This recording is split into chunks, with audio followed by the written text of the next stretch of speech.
chose que je te demande, c'est d'accueillir mon ami. Nous avons parlé de l'humilité. Ce matin, j'ai un ami qui dit moi, j'ai été assez orgueilleux dans ma vie que je croyais que j'étais humble. J'en ai un autre qui dit un jour, j'ai demandé au Seigneur, Seigneur, qu'est-ce que tu veux que je fasse? Et il m'a répondu que tu t'effaces. Afin que je puisse prendre toute la place. Et au niveau d'autres petits compléments, au niveau de la famille, parce que je sais que les gens de notre âge, j'entends beaucoup des commentaires de culpabilité lorsqu'on voit des enfants qui se conduisent mal, qui vivent des souffrances, etc., etc. On se dit, là, le malin en profite pour dire, ben oui, tu es probablement responsable de ça, parce que tu n'as pas su les aimer, parce que tu as vécu une séparation, parce que ci, parce que ça, etc., etc. Mais j'ai un ami qui dit, moi, j'ai appris que le Seigneur, c'est un capitaliste. Ah! Il dit, il est capitaliste, il est assez capitaliste qu'il est capable de capitaliser sur nos erreurs quand on lui donne pour en faire de véritables succès. Alors, si vous croyez avoir fait une erreur auprès de vos enfants, donnez la situation au Seigneur. Lui va profiter de ça. Et on retrouve d'ailleurs, je rencontre souvent des gens, moi, qui sont très, très beaux, qui vivent des merveilles actuellement, qui sont réellement dans le cadre de la civilisation de l'amour et qui vivent une relation très, très étroite avec Dieu. Et ils ont eu des enfances très malheureuses. Ils ont eu des parents qui avaient un comportement qui était bien répréhensible. Alors donc, quand on donne au Seigneur, on a juste à donner au Seigneur, puis lui, il fait. C'est de mettre notre confiance en lui. Et c'est là, d'ailleurs, qu'est le grand virage. C'est de la civilisation qu'on a parlé, qu'on a connue au 20e siècle et celle dont nous entrons dedans au 21e siècle, c'est de changer notre confiance d'endroit. Au lieu de mettre notre confiance dans l'humain, au lieu de mettre confiance dans nous, on met notre confiance en Dieu. Puis là, à ce moment-là, bien, même si on a fait des erreurs, même si on lui donne, puis lui est capable de les réparer. Maintenant, c'est sûr que pour passer d'un monde à l'autre, nous avons à refaire jusqu'à un certain point notre éducation. Nous avons à retourner à l'école, comme je vous l'avais dit au début. Retourner sur les bancs de l'école. Et plus on se retrouve petit, plus on peut réellement apprendre cette nouvelle civilisation qui est en marche. Et parfois, c'est sûr que cette relation d'amour que le Seigneur nous appelle, on doit la vivre avec tout le monde. On a vu un peu de quelle façon qu'on peut tenter de la vivre au niveau de la famille. Puis on doit aussi la vivre, c'est au niveau de la relation du travail, c'est à tous les niveaux. Par contre, c'est pas facile de la vivre avec tout le monde quand on n'est pas trop entraîné, puis que les gens ne vivent pas du tout sur ce plan-là. Alors donc, on a besoin, c'est là qu'on a besoin de retourner jusqu'à un certain point à l'école. Moi, je comprends que les livres pour le bonheur des miens, mais choisi Jésus, sont des livres de transformation. Il y a des gens qui me demandent, par exemple, par lequel je dois commencer. Parce qu'ils pensent, vu que c'est classé comme des livres de révélation privée, il y a des gens qui pensent que c'est des livres d'information et que s'ils prennent le troisième, ils vont être au courant des dernières nouvelles. Mais ce n'est pas des livres d'information, c'est des livres de formation et de transformation. Et moi, je réponds toujours, lorsque nous allons à l'école, il est préférable de commencer en première année. Alors, je recommande toujours le premier. Mais il y a un autre moyen qui nous est enseigné pour le vivre avec les autres, que vous trouvez dans le 2e volume, que je veux vous entretenir sur les petites communautés d'amour et de partage. Maintenant, remarquez bien ceci là. Les communautés d'amour et de partage n'ont pas pour but de remplacer un groupe de prière auquel vous appartenez. Si vous êtes déjà à l'intérieur d'une communauté, que ce soit une communauté religieuse, que ce soit un autre groupe de prière, ou peu importe le nom, qui répond à vos aspirations, qui vous permet d'expérimenter avec d'autres cette relation d'amour que vous avez avec Dieu, qui permet réellement à l'amour de Dieu de passer à travers vous pour rejoindre les autres et de passer à travers les autres pour vous rejoindre, vous n'avez pas besoin des petites communautés d'amour et de partage. Vous l'avez déjà. Il s'agit tout simplement de le vivre. Par contre, si vous ne l'avez pas, vous avez donné votre vie au Seigneur, vous avez personne avec qui vous pouvez partager, ou bien le groupe auquel vous appartenez ne répond plus à vos aspirations. Parce qu'on sait que dans le plan de Dieu, tout vient pour passer. Il y a parfois des choses où, je sais bien que nous avons participé à différents groupes, puis tout à coup, on s'est aperçu qu'on devait abandonner, hein, pour prendre d'autres choses. Par exemple, comment il se fait qu'on se retrouve ici? Bien, je pense à un élément important. Je vous ai parlé que oui, quand j'ai appris à donner notre oui au Seigneur et puis prendre plus de temps pour la prière et tout ça, mais un jour, on a été interpellé de laisser toutes nos activités, aussi bonnes soient-elles, pour se consacrer uniquement à la prière et à l'adoration. Étant convaincu que le Seigneur pouvait faire plus pour nos prières qu'on pouvait faire par nos propres actions. Et c'est en vivant ce temps de prière et d'adoration que j'ai été inspiré à écrire, et puis là, a éclaté la mission. Bon. Mais, alors donc, alors parfois, quand ça ne répond plus à nos besoins, bien, c'est peut-être que le Seigneur nous appelle à passer autre chose. Et on lui demande à lui, puis on a vu que Dieu nous répond. Hein? Ou bien il nous répond par inspiration, il nous répond à travers les autres, il nous répond à travers les événements. Il s'agit qu'on soit disponible. Et l'important, c'est que nous cheminions continuellement, que jour après jour, que nous devenions de plus en plus des êtres d'amour. Hein? C'est ça qui est important. C'est là qu'est notre véritable mission. Et alors donc, et pour arriver à l'apprendre, parce que d'une part, on a à l'apprendre auprès du Seigneur, mais après, on a à le pratiquer avec les autres. Et c'est là que ça se confirme, parce qu'un chrétien, nous avons tous à devenir communautaires. Un chrétien qui n'est pas communautaire est un chrétien inachevé. Puis ce n'est pas parce que nous faisons partie d'une communauté que nous sommes communautaires. Il y a toute une différence. On peut faire partie d'une communauté familiale, puis ne pas communiquer non plus du tout avec la famille. On peut faire partie d'une communauté religieuse, puis ne pas être communautaire du tout, de vouloir vivre notre vie seule. On peut faire partie d'un groupe de prière, puis ne pas du tout être communautaire. Être communautaire, c'est de partager, d'être capable de partager les merveilles de Dieu, ce que Dieu fait dans notre vie, et accueillir les merveilles que Dieu fait dans la vie des autres. C'est ça, devenir communautaire. Alors donc, et si vous ne l'avez pas, bien, on vous propose des petites communautés d'amour et de partage. Et là encore, c'est très simple. Je vous en donne les principales règles. Vous avez toutes les instructions en annexe 1 du volume, dans le volume numéro 2. Vous avez tout ce qu'il faut là pour les former, les animer, même passer à travers les difficultés.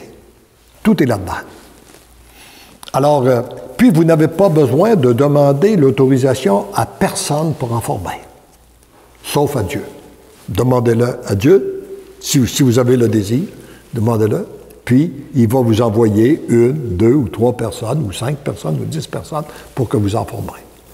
Alors, la seule condition qu'il y a de base pour faire partie des communautés d'amour et de partage, c'est que la personne ait donné son oui total, inconditionnel et irrévocable à Dieu.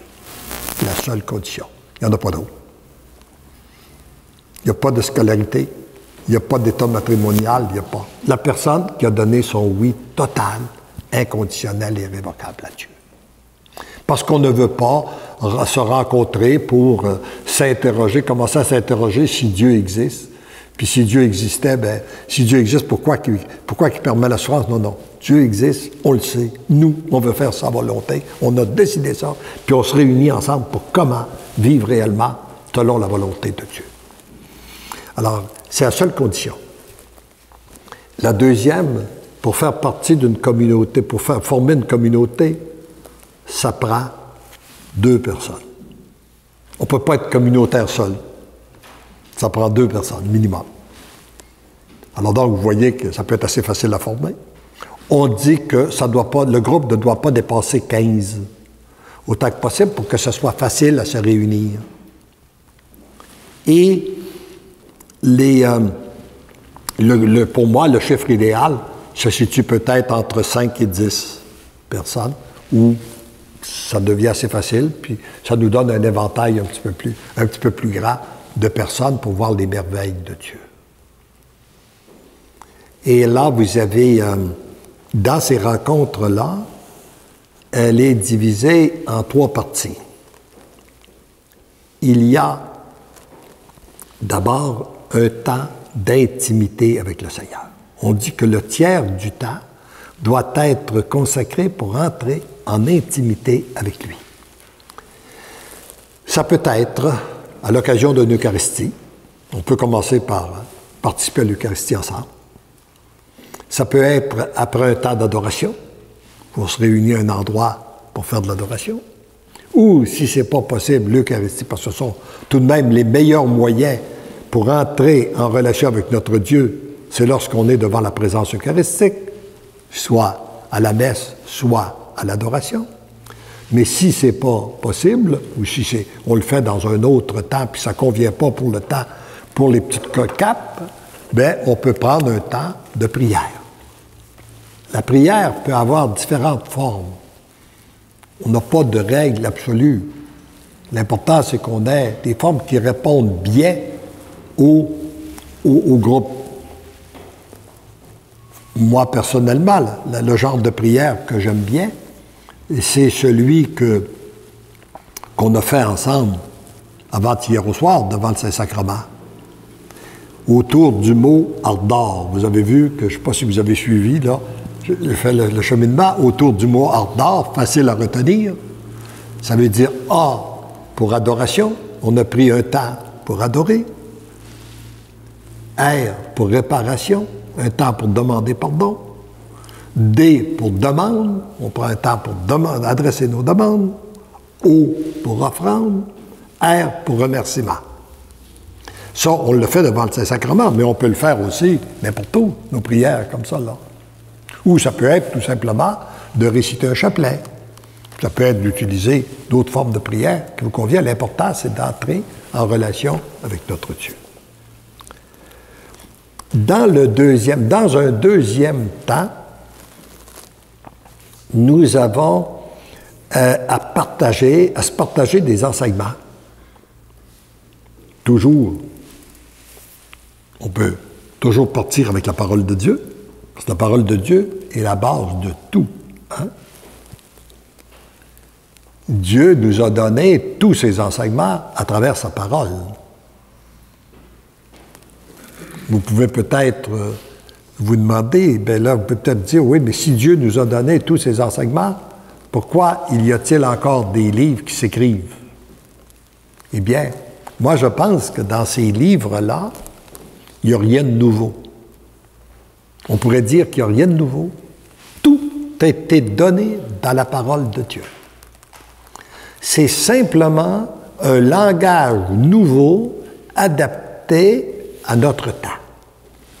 Pour vous aider à comprendre, là, je vais vous donner l'expérience vécue par un prêtre qui est qui va parler dans une école, enseigner les béatitudes.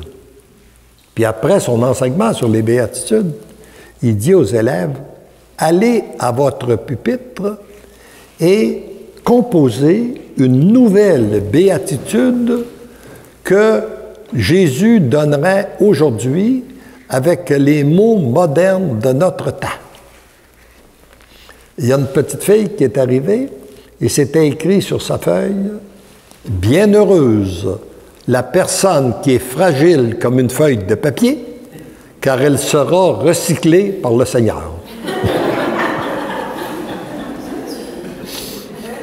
Bienheureuse la personne qui est fragile comme une feuille de papier, car elle sera recyclée par le Seigneur. Voyez-vous la beauté? C'est que, mais Jésus n'a pas pu la donner il y a 2000 ans. Les gens ne l'auraient pas compris. Là, aujourd'hui, il passe par une petite fille pour nous la donner.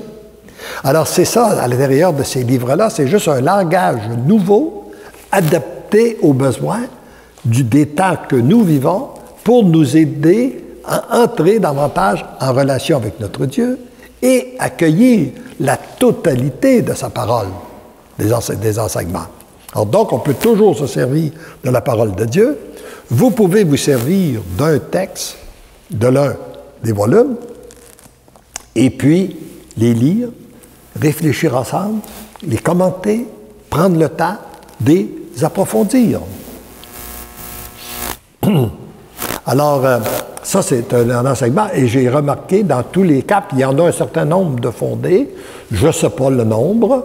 Il y en a un peu partout, de là où je vais. Moi, je ne sens pas le besoin de les superviser. Je appartiens au Seigneur. Tu es bien meilleur pour les superviser que moi. Par contre, je ne sais pas combien il y en a. Alors, donc, mais vous avez... Il y en a peut-être ici, il y en a peut-être proche de vous, mais vous n'êtes pas obligé, s'il n'y en a pas, si vous ne les connaissez pas, vous pouvez très bien en former. Alors, donc, le deuxième temps, et on me dit, ce qu'on m'a dit là, ah oui, dans les groupes qui sont formés, beaucoup m'ont dit, bien, on prend la parole de Dieu, puis on va prendre un texte de la parole de Dieu, puis on va prendre un texte des volumes. Puis quand on fait ça dans la foi, ça concorde tout le temps. On ne comprend pas ce qui se passe, mais c'est comme ça. On prend un texte de la parole, ou bien on prend la parole du jour, puis on ouvre le volume, puis là, on retrouve, ça vient simplement nous aider à comprendre davantage la parole de Dieu. Bon, alors ça, c'est la deuxième partie du temps. Troisième partie, partager les merveilles de Dieu.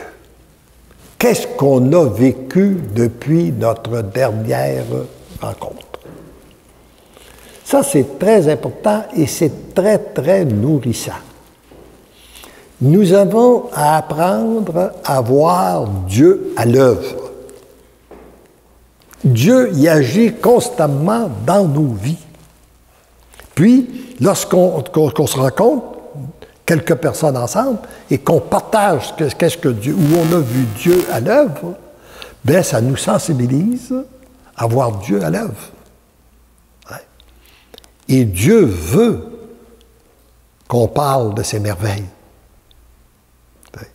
Je vous ai dit un mot du Père Émilien Tardy. Pour moi, le plus bel exemple que Dieu veut qu'on parle de ses merveilles, ce fut le Père Émilien Tardy. Ou tardif, comme disent nos amis français. Lui, qu'est-ce qui est arrivé dans sa vie? Dieu a fait une merveille, il l'a guéri. Il l'a dit. Puis en le disant, le Seigneur en a guéri d'autres. Il a continué à le dire, puis ça l'a conduit dans une mission à travers le monde. Donc, c'est une confirmation que Dieu veut qu'on parle de ses merveilles. Mais pour ça, il faut apprendre à le voir à l'œuvre. Puis c'est pas toujours dans des grandes choses qui, des fois, ils nous touchent. Des petites choses. Hein? Des fois, des petites choses qu'on pourrait dire même, qu'on pourrait juger d'insignifiantes. Mais Dieu s'occupe de tout. C'est ce qu'il a dit dans sa parole. Même pas un cheveu tombera de ta tête sans ta permission. C'est pas beaucoup un cheveu, là. Hein? Puis, mais on a besoin de le voir à l'œuvre. Ça me fait penser, un jour, je reviens d'un voyage en Europe, et puis je parle à notre groupe, je témoigne, à notre groupe des merveilles, puis j'avais été témoin de belles conversions, puis des choses éclatantes. Puis à la toute faible, je dis, le Seigneur, c'est pas juste, je ne l'ai pas vu juste dans les grandes choses, je l'ai vu aussi dans les petites choses. Parce que lorsque je voyage, je prends tout simplement une petite bonbonne là, de crème à barbe, pour pas que ça soit trop lourd. Et puis, je me demandais si j'allais en avoir assez pour mon voyage. Et puis, quand je suis arrivé le dernier matin, j'en ai eu juste assez pour me raser. La bonbonne était vide, je l'ai jetée au panier. Alors, puis il y a des gens qui m'ont dit, ce qui nous ont rejoints, c'est, tu as ta crème à barbe qui arrivait juste à temps. Tu sais, alors, on a besoin de voir Dieu comme ça dans les petites choses et partager ça. Bon. Alors c'est l'objectif des petites communautés d'amour et de partage. Je voudrais voir avec vous les principaux points. Vous avez, bon, alors, premièrement, vous acceptez vous-même tel que vous êtes avec vos lacunes et vos faiblesses. Et remarquez bien que ces points-là peuvent aussi être vécus dans d'autres groupes. Là. Ça peut même vous aider parfois à avoir une bonne attitude dans les groupes de prière que vous avez. Alors, un groupe dans lequel on appartient, une petite cape, ça doit, pour vous accepter vous-même tel que vous êtes, avec vos lacunes et vos faiblesses. On l'a vu, l'importance d'être... Parce que si on ne s'accepte pas, on ne peut pas accepter. C'est très difficile d'accepter les autres. Et nous ne sommes pas une erreur de la création de Dieu. Pour ceux qui se sont joints à nous, là, nous ne sommes pas une erreur de sa création. Il nous a créés, lui, comme il le voulait. Alors, s'il y a des choses qu'on n'aime pas chez nous, c'est tout simplement que nous sommes des êtres inachevés et nous avons, et c'est en prenant du temps avec lui, en lui donnant notre oui, qu'il vient parfaire notre création. Alors donc, s'accepter. Deuxièmement, accueillir l'autre tel qu'il est sans vouloir le changer. Ça, là, on a beaucoup à apprendre. Hein? Parce qu'on l'a vu, 90% des personnes, que moi j'évalue, là, pas scientifique, mais 90%, puis très souvent de nous-mêmes, on pense qu'on devrait changer les autres. On voudrait, non. Va pas dans une communauté d'amour et de partage pour changer les autres, là, tu es à côté, vous êtes complètement à côté de l'objectif. Vous y allez pour accepter l'autre comme il est. Et puis, même, vous retrouverez là-dedans qu'on dit que si ça devient trop difficile pour toi d'accepter un autre, tu es mieux de te retirer que de vouloir le changer.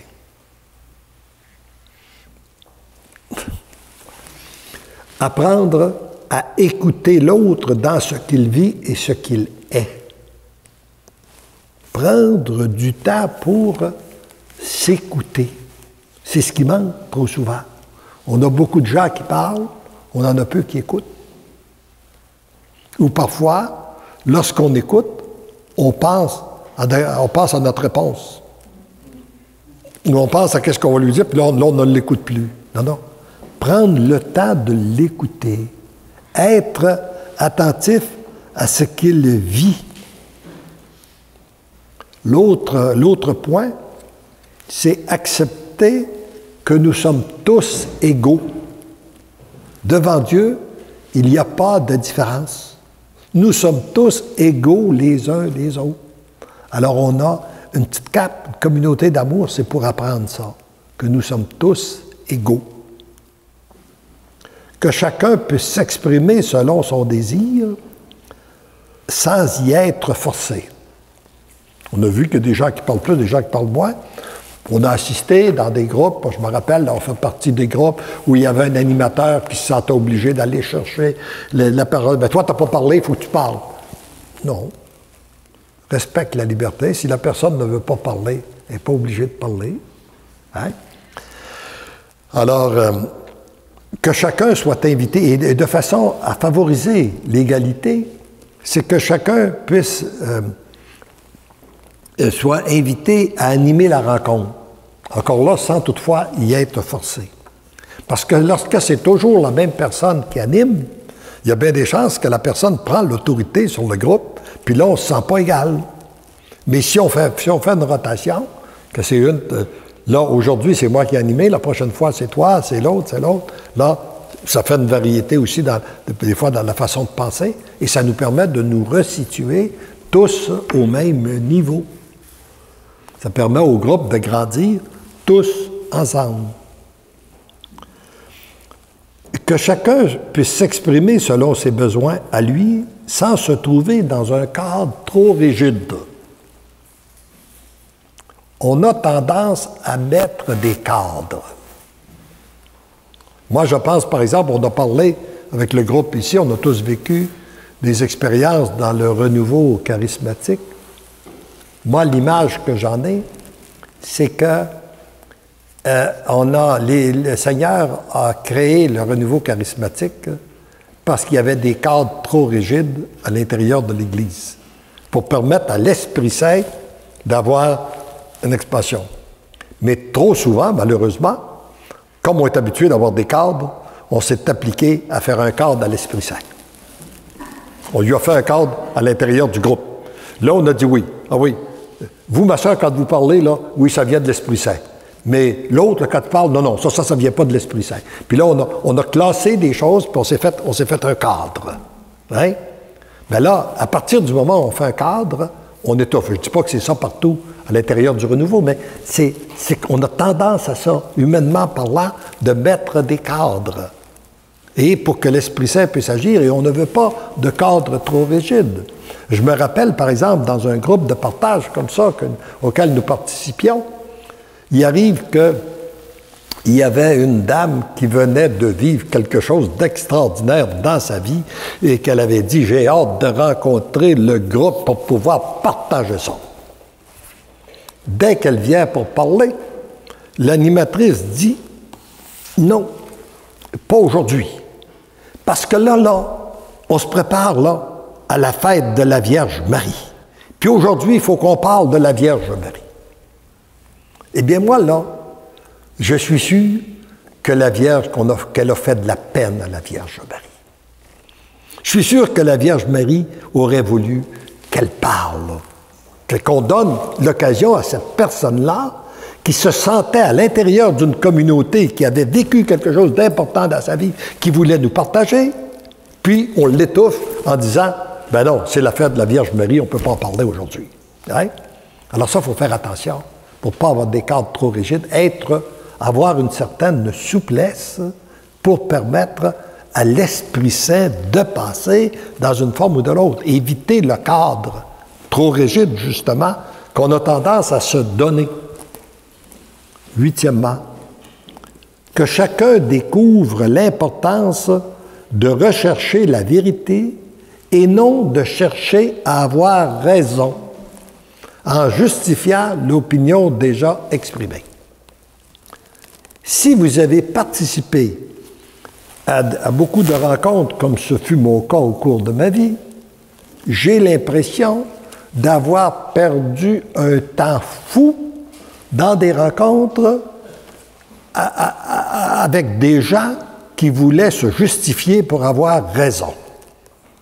J'ai exprimé mon opinion, puis là, si l'autre vient dire le contraire ou veut faire un complément, non, c'est pas ça, c'est telle chose. Puis là, on part dans une discussion, puis on perd un temps fou. Vous savez, alors, on a à se situer, puis là, c'est que trop souvent, ça, c'est l'erreur qu'on fait, là, puis quand on parlait de la dimension d'orgueil, on se retrouve, si on est un groupe de 8 personnes, on arrive là en pensant que moi, l'Esprit Saint, il est assis sur ma chaise. Puis c'est quand je parle, moi, ça vient de l'Esprit Saint, mais pas les autres. Mais l'Esprit Saint, il n'agit pas de même. Il nous donne juste une parcelle de sa vérité. Puis pourquoi qu'il nous en donne juste une parcelle? Parce qu'on a tendance, avec cette parcelle-là, de devenir orgueilleux. Il ne peut pas te la donner. Il nous en donne juste une partie, puis on a tendance à devenir orgueilleux. Alors, mais c'est lorsque moi, je donne ma parcelle et que j'écoute la réaction des autres, que j'accepte d'être corrigé par les autres, que j'accepte que les autres soient un complément à moi, que là se fait, au centre, jaillit la vérité. Alors, voyez-vous, là, une attitude tout à fait différente, mais qui est très, très importante d'avoir on n'a pas à justifier l'opinion qu'on a émise. On la dépose dans le groupe, puis on regarde, on observe qu'est-ce que le Seigneur fait avec. Puis les compléments. Puis là, on est attentif et tout à coup, si on reste attentif, on s'aperçoit que, oui, on avait une partie de la vérité, mais on ne l'avait pas toute. Puis l'autre est apporté un complément. Ou bien non, ça vient nous confirmer, mais on n'est pas obligé de prendre un argument. On n'est pas obligé de prendre un argument. Prenons le temps de laisser argumenter les autres. D'ailleurs, j'ai vécu cette expérience-là d'une façon extraordinaire avec la petite équipe qu'on a commenté, qu'on a corrigé ces livres-là pour être publiés. Il y avait l'éditeur, mon accompagnateur spirituel, Elisabeth et moi, plus une dame qui est pour la correction du français. Et puis, je leur avais dit d'ailleurs au début, écoutez, ne croyez pas que parce que j'ai été inspiré d'écrire, que lorsqu'on se retrouve en groupe, que l'Esprit Saint est plus présent en moi qu'en vous. Et moi, tel que je le connais, cet Esprit Saint-là, il pourrait très bien me faire des erreurs que vous devrez corriger. Ça va être bon pour les deux. Ça va être bon pour moi, pour mon humilité, puis ça va être bon pour vous, qui n'avez pas été inspiré à écrire un livre, mais que savoir que l'Esprit Saint parle autant par vous que par moi. Ça va nous situer au même niveau. Puis, là, j'ai observé ce qui s'est passé. Et de temps en temps, il y avait quelqu'un qui disait « Hop, moi là, ce point-là, là, parce que pas sûr que c'est réellement conforme avec la parole de Dieu. J'aime pas ça. Moi, je disais pas un mot. Puis il y avait toujours une autre personne qui disait non, c'est réellement conforme à la parole de Dieu. Regarde, Il y avait toujours une personne qui prenait la défense puis qui faisait la lumière. Moi, je n'avais pas besoin de la prendre. Vous savez, c'est quand on met notre confiance en Dieu, on évite bien des combats inutiles. C'est lui qui agit. C'est lui qui nous réunit. C'est lui qui va agir. Une autre belle expérience que j'ai vécue en le laissant agir, quand a paru le premier volume, c'est-à-dire avant la parution même de ce livre-là, à part mes accompagnateurs spirituels, j'avais été inspiré de le passer à un prêtre qui venait célébrer la messe chez les servantes le matin, puis que j'aimais beaucoup sa spiritualité. Je lui ai passé le volume, le manuscrit. Puis, il m'avait dit, il me l'avait remis en me disant « Mais vous avez lu beaucoup de la petite Thérèse de l'Enfant Jésus, vous? » J'ai dit « Non. » Ben, il dit « C'est pareil. On retrouve même des mêmes expressions, la même spiritualité, puis tout ça. » Ben, il dit « Vous allez le lire. » Fait qu'il m'a passé la biographie de la petite Thérèse. En passant, elle m'a fait un beau clin d'œil parce que au moment où je suis arrivé dans sa biographie, où je suis arrivé au moment de sa mort, j'étais un siècle jour pour jour. Je pense que c'est le 1er octobre 97 qu'elle est décédée. Un siècle jour pour jour dans la... Il y a un autre petit événement où elle s'est manifestée d'une façon particulière. En passant en Suisse, il y a un type qui est venu me dire après qu'il avait eu une vision durant une conférence et qu'il avait vu la petite Thérèse qui était là, qui écoutait et qui m'accompagnait. Alors, mais ce prêtre-là, que pour moi, qui m'avait situé sur la voie de la petite Thérèse, j'étais très heureux. Fait que quand le livre a paru, je lui ai donné l'exemplaire. Après, En sortant de la chapelle un matin, il me dit, avec beaucoup d'autorité, « Moi, ce que je vais vous dire va vous faire de la peine, mais j'ai l'habitude de dire ce que je pense. Et autant je suis en accord avec le contenu de ce volume-là, ce n'était pas à publier tel quel. » Avec beaucoup d'autorité. Là, j'aurais eu beaucoup de questions à lui poser. Mais, me voulant docile à ce que le Seigneur m'enseignait, les commentaires ne t'appartiennent pas. Bon ou mauvais, tu me les remets. Alors, j'aurais été tenté de... Parce que je me suis dit, est-ce qu'il n'aime pas parce que c'est le sens littéraire? Il y a une formation académique beaucoup plus grande que la mienne. Il aurait peut-être voulu que ce soit tout un autre. Ou bien, est-ce qu'il croit que j'ai trahi le secret du roi? Parce que à l'époque, il était formé, ce prêtre-là. On insistait beaucoup sur ce qu'il ne fallait pas trahir, le secret du roi. Alors, les intimités, ce qu'on a vécu avec le Seigneur, parle-en pas, c'est à toi, ça appartient, parce que si tu en parles, tu vas devenir orgueilleux, bon, il ne faut pas que tu en parles. Alors, est-ce que c'est ça, un ou l'autre, je ne savais pas. De toute façon, ça ne m'appartient pas, j'ai pas posé aucune question. Je lui dis, merci de m'avoir donné vos commentaires. Un mois plus tard, je le rencontre, il dit, Léandre, je suis content de te voir, je suis content de te voir. Il dit, j'ai eu ma réponse. Il dit, il y a 2 dames que tu ne connais pas. Puis je ne sais pas pourquoi elles sont venues à moi. Mais elles sont venues me dire que leur vie est transformée après avoir lu ce livre-là. Oublie ce que je t'ai dit. Voyez-vous, le Seigneur, quand on laisse le Seigneur agir, lui, il combat. Alors, on n'a pas besoin d'être toujours là à se justifier et tout ça. Non, on l'empêche, on bloque le Seigneur. À ce moment-là, moi, je dis, si j'avais voulu me justifier, puis répondre, puis argumenter, puis comprendre la question, puis tout ça, le Seigneur m'aurait dit, comme il m'a dit bien souvent, c'est ça, mon petit Léandre, tu te penses bon, tu veux savoir, tu contrôles, tu te défends, bien, défends-toi. Mais quand tu seras décidé de faire appel à moi, bien, moi, j'interviendrai. C'est ce qu'il fait, c'est ce qu'il nous dit souvent dans notre vie. Hein? T'es bon, t'es fin, t'es intelligent, ben, vas-y. Quand tu seras décidé de faire appel à moi, ben, tu me feras appel, puis moi, je serai toujours là pour t'accueillir, puis t'aider. Mais j'attends juste que tu me donnes l'occasion de le faire. Alors, voyez-vous comme c'est simple, notre vie, d'une part, avec le Seigneur. Alors, que chacun apprenne à avoir confiance dans le groupe et à chacune des personnes le composant.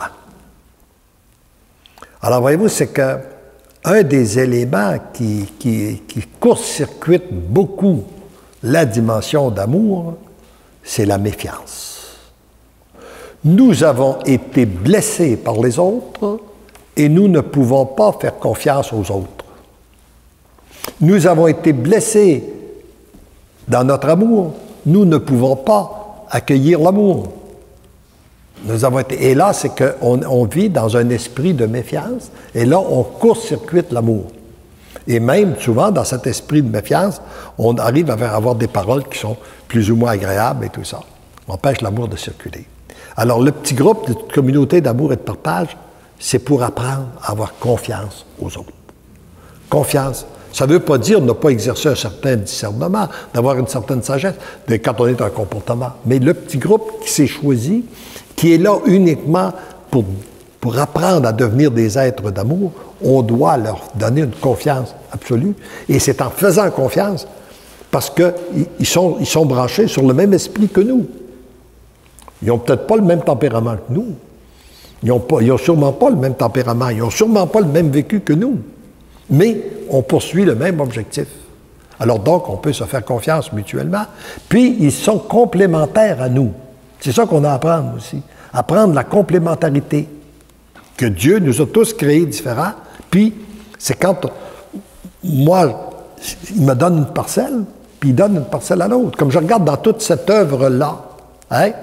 Aujourd'hui, je réalise bien que le Seigneur m'a donné ce qu'il avait besoin pour les retraites, mais il ne m'a pas tout donné. D'abord, j'ai eu besoin de quelqu'un, un accompagnateur spirituel pour vérifier, parce que moi, je ne savais pas si c'était tout conforme à la parole de Dieu. J'ai eu besoin de 2 accompagnateurs spirituels pour le vérifier, pour savoir si c'était conforme à la parole de Dieu. J'ai eu besoin de quelqu'un pour corriger mon français, parce que mon français n'est pas bon. Et puis après ça, j'ai eu besoin d'un éditeur qui a dit, on va l'éditer pour que ça soit édité, puis que ça soit mis en marche. Et il s'est servi d'une dame de Shawinigan pour composer les chants, pour que j'invite ce chant pour m'accompagner. Il s'est servi d'une dame de Gatineau pour composer les 400 pensées qu'il y a qui sont en circulation sur Internet et puis tout ça.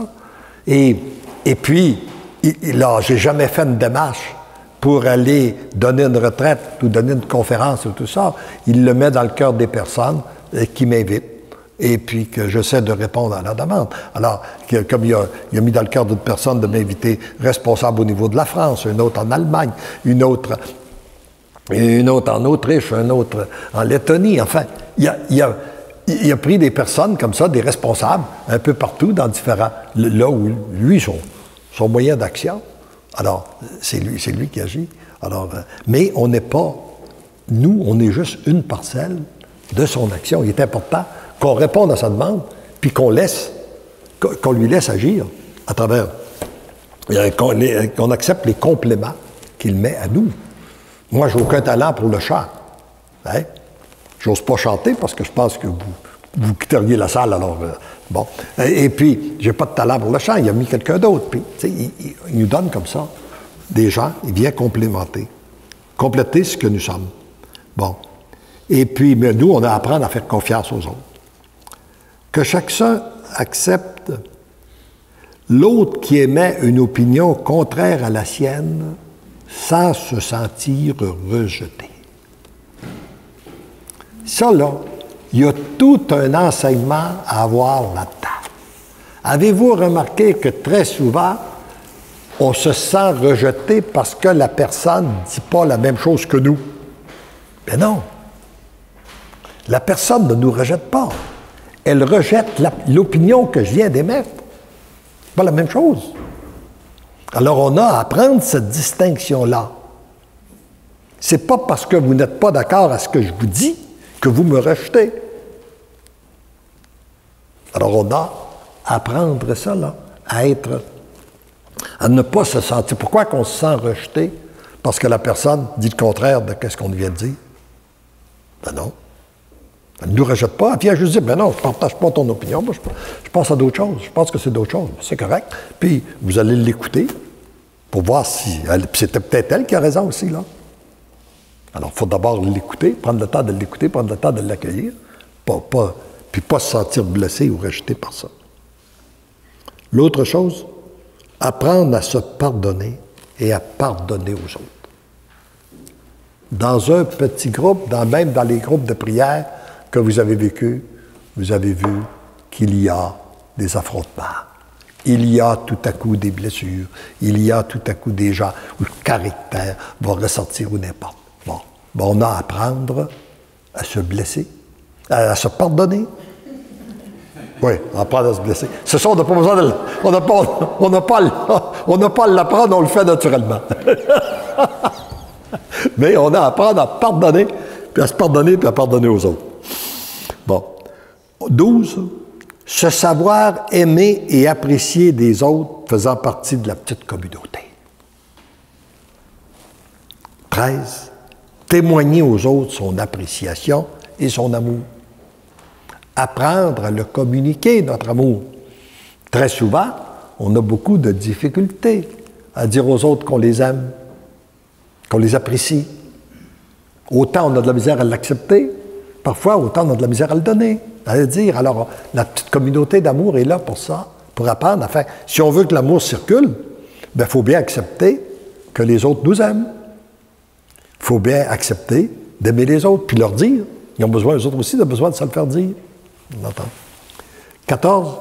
Découvrir l'importance de vivre ces rencontres en grande intimité avec Jésus, qui s'exprime tantôt par l'un, tantôt par l'autre. 15. Être constamment guidé et inspiré par l'Esprit Saint en lui demandant continuellement ses lumières. On peut apprendre, autrement dit, à être constamment en prière. Moi, je dis, il est beaucoup plus important que de dire un tas de prières. Il est beaucoup plus, ce qui est important, c'est d'être dans un état de prière. Être continuellement dans un état de prière, c'est plus important que dire un tas de prières, une quantité de prières. Mais parfois, il faut dire une quantité de prières pour arriver dans cet état de prière. Mais on peut être constamment en état de prière.